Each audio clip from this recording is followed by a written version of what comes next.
June மாதம் 18ஆம் தேதிக்குரிய பரலோக மன்னா 16ஆம் சங்கீதம் 11ஆம் வசனம். உம்முடைய சமூகத்திலே பரிபூர்ண ஆனந்தமும் உம்முடைய வலது பாரிசத்தில் நித்திய பேரின்பமும் உண்டு. வசனத்திற்குரிய விளக்கம்: தேவனுடைய சமூகத்தில் நாம் எங்கு இருந்தாலும் சந்தோஷம் நிறைந்தவர்களாகவே இருப்போம்.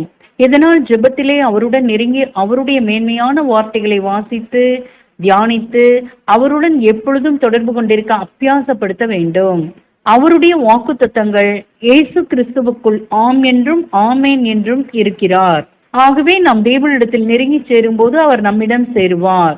யாக்கோபு 14ஆம் அதிகாரம் 8ஆம் வசனம்.